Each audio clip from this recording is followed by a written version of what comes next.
My name is Choy. I'm a half and a half. Half Chinese, half Korean, and now I live in America, the United States of the beast. Another world. Where we are. How do I describe myself? Okay, you can describe me. I am a thinker, but not a very conventional thinker. I am a filmmaker, but not a conventional filmmaker. I'm a professor. Definitely I am not a conventional professor. Hallelujah. From what it is now. Thank you all for being here Mountain bears graves to see. and celebrating Honor and soul. Chris's memory. When you walk the street, each building has a past. Each storefront has a legacy that's often fading fast. I have always respected my mother's work and her dedication. Bow. I really respected my mother and I miss Don't be her. afraid. There are memories Stand up, stand celebrating proud. her life. Much love. Thank you. I'm just walking the mountain in the street. My name is Choy, When my walk a modern filmmaker. This is how I get my really dirt cheap cigarettes. It's just another street. Pop got ahead. If you want to look like a movie star, there are three things you must have: high heels, stocked bra, and cigarettes. But there were no Asian movie stars to look up to. I only took up the cigarettes. 3 miles. Find your truth. Then scream it out loud. It's the timekeeper, so she'll be waving it. 3 vows. Well, I have known Chris for 50 years, yeah. And it is really a privilege to be here today and to remember my dear friend.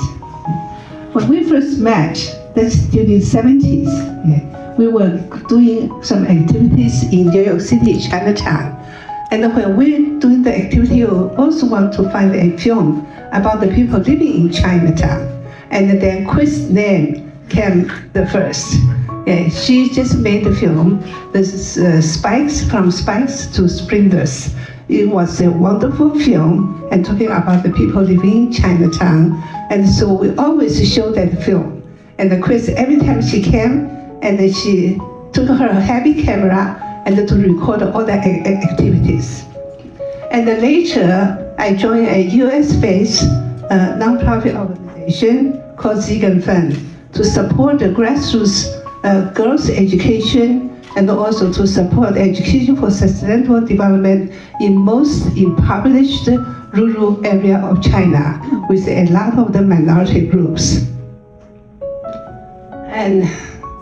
And I also feel it is a great opportunity through the supporting the projects and to witness the tremendous change in the economically and also socially transformation in China, which if can make a film about that will be the great event.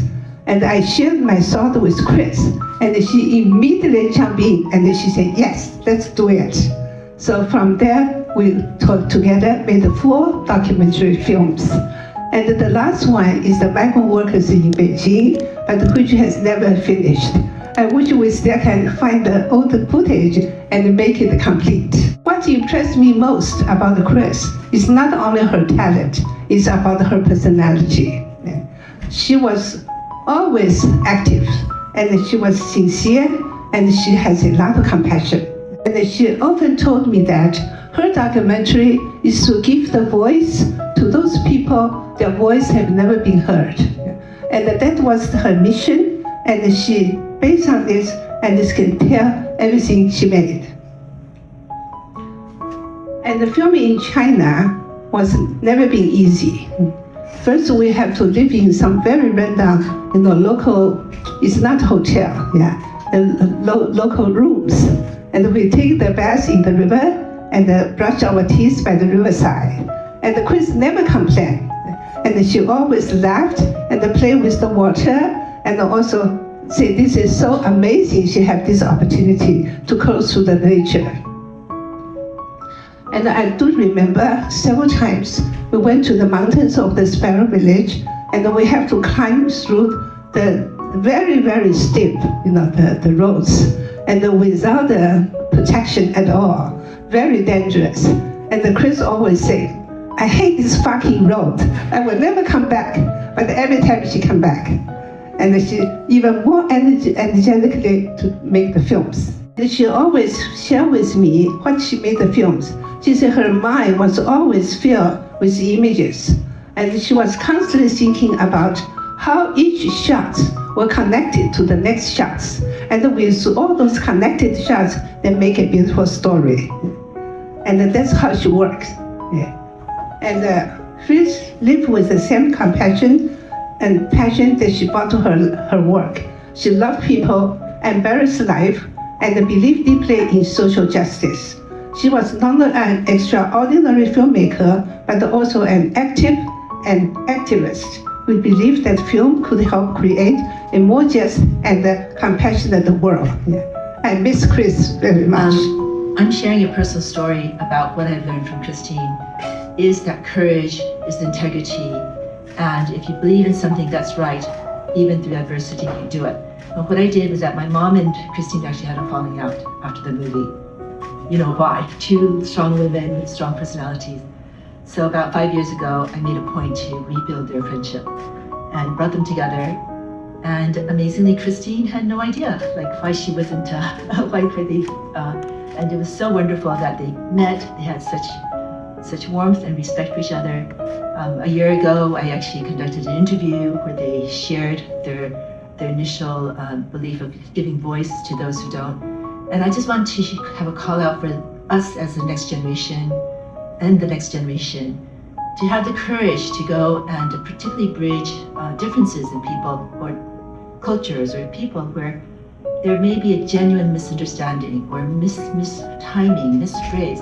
And I believe that then people are good. There's belief, and through that belief, sometimes they can be a bit prickly. So I just want to share that story because I think this is the legacy that Christine has given us and us as the next generation to particularly protect or to preserve the stories of the elders, the stories of I'm actually right now focusing on people who are 85 years old and above, their wisdom that has not been tampered by digital world. And with all the prickliness and the words they say, fundamentally, they have wisdom, they are words that we should keep. I'm grateful you know my worth. Grateful we had even 7 short minutes together on this earth. Together on this earth. I'm grateful I'm done being quiet. And I'm grateful I'll never go back.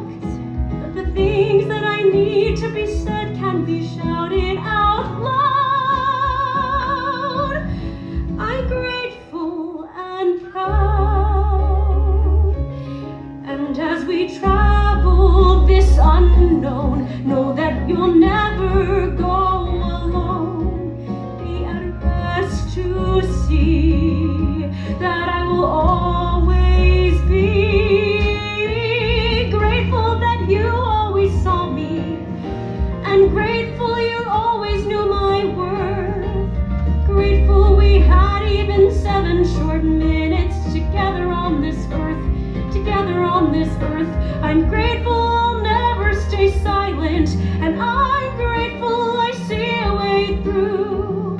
That although this world is now darker because you've gone, I'm grateful you've shown me the dawn, the dawn.